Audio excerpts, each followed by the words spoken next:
Hi, I'm Here in Montana I'm still. Montana. Feeling Nice to great meet to you. speak and listen without chaos? Did you guys hear anything I just said?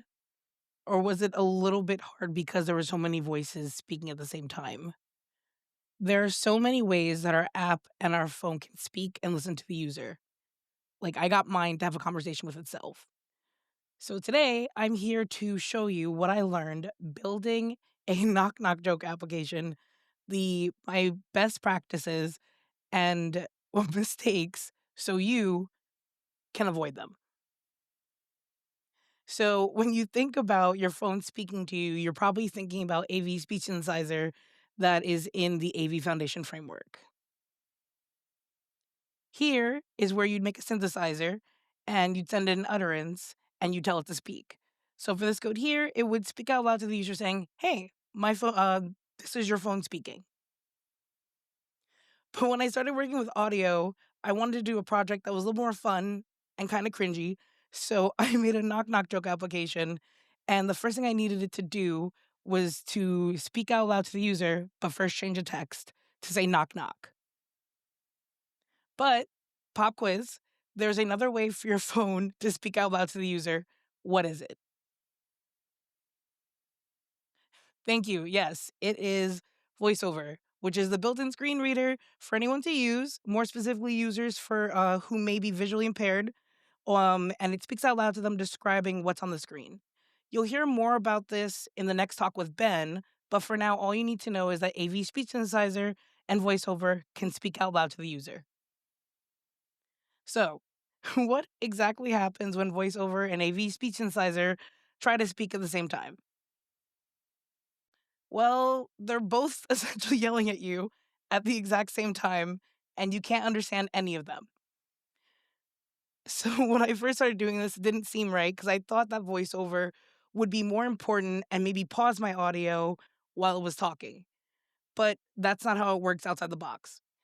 In the code I was configuring the shared AV audio session with the option duck others, thinking it would tell my audio to duck more important audio, but it did the opposite. This turned my audio into a huge bully and made it compete at equal volume with voiceover. What I should have done was use the option mix with others, and this would tell my audio to play nice with other audio. When voiceover speaks over my audio would be polite and speaks a little bit quieter. So the result was they're still talking at the same time, but voiceover is a little louder. It was better, but not great for the user. What I tried next to find a better solution was to turn AV Speech Synthesizer off when voiceover is on. This way, they're never speaking at the same time. In this code, we see if voiceover is on or off in many ways. In the Swift UI view, we have an environment value that will update in real time. Outside Swift UI, we can ask for a Boolean value, is voiceover running? Or we can listen to a notification from the notification center and we'll fire off in real time if voiceover is turned off or on. That way, when voiceover is off, we can speak the joke out loud with the speech synthesizer, and doing the reverse would create the same outcome. But rather reveal also inaccessible text with the joke, so voiceover can focus that text if the user wants it to. Doing this did help both technologies not clash, but what if the user wanted options how to read it out loud, or do they want to maybe, or if they wanted to hear it, how good can they hear it with voiceover? So I went a step further and gave the users some options. So read the joke out loud with AV Speech Synthesizer, see the joke as text, or do both. So with this experience voiceover on or off, this it will be the same level of personalization. So some best practices I found for this, my best advice for user experience is with your audio out, let your audio be ducked by more important audio by using mix with others. It gives your users options to take your content either if they want to hear it, read it, or use assistive technology to have it read it to them. Okay, so we talked about audio going from the phone to the user. Let's talk about it going the other direction because knock knock jokes are interactive and it would be rude not to respond. So just like speech synthesizer was the first thing that came to mind when we think about audio out, speech API is what you probably think for audio going in. So using speech API is pretty simple. In this code, we first ask for permission for the app so they can listen.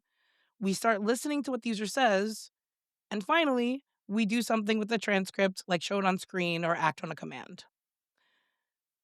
But another pop quiz, there's another ways for our phone to speak. There's another way for us to speak to our phones. What is it?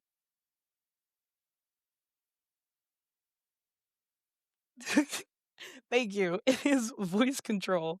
So voice control gives you verbal commands to your phone. It's an assistive technology like VoiceOver, but going the other way with the audio. So you never have to touch your device. There's also app intents, Siri, and dictation for talking to your phone. But for my project specifically, I was more interested in VoiceOver's counterpart, voice control. So when these two are listening at the same time, what happens? They hear everything.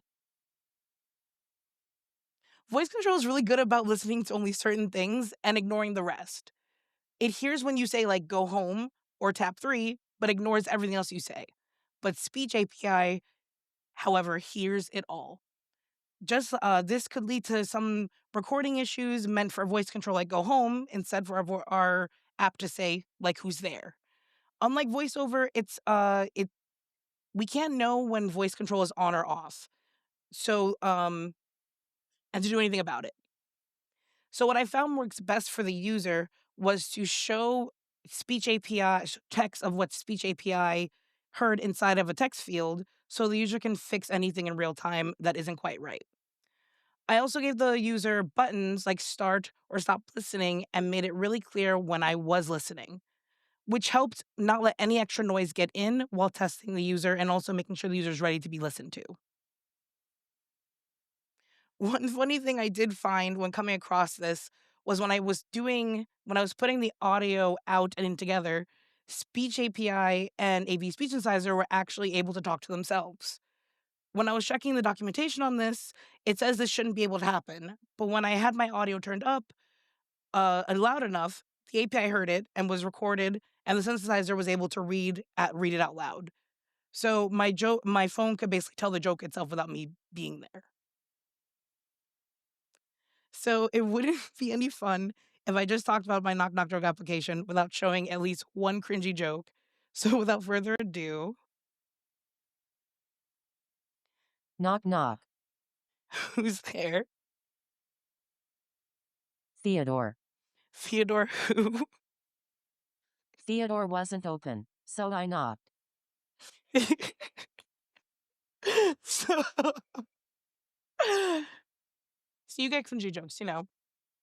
So to bring things to a close, what you need to know is that audio can be pretty chaotic, pretty fast. So take your time personalizing things. Don't let accessibility be an afterthought, especially with voiceover and voice control.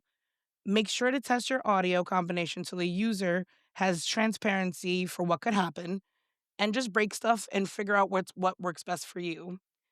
So in the beginning, if we jump back to the beginning when I entered on stage, what you should have heard was, I'm so happy to hear Montana talk. Isn't it great?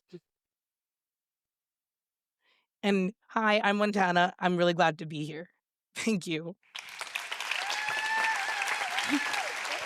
Yeah, I was curious for the voice synthesis. If you have any idea of a use case in an app where like you've seen it really made sense to use the voice synthesis. Voice synthesis, like, um, can you be a little more descriptive what you mean? Like, Yeah, I guess my idea was that we've all used VoiceOver and seen it work in an app, but it's much more rare to see the AV speech feature being used inside an app. So, like, have you seen examples where it was used and there was like something interesting made with it? um, mostly was my testing when I would try voiceover with like say GPS stuff just to see how it works since I was so new to it. But I Yeah. would notice that sometimes they would clash in between or they would get like ducked.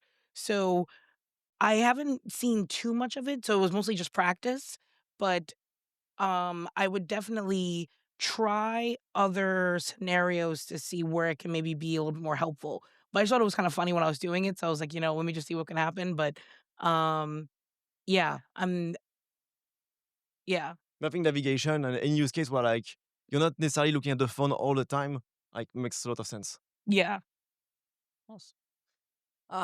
Let's see. I don't think we have anything from the audience, but I'll ask one. I think yeah, the AV I know.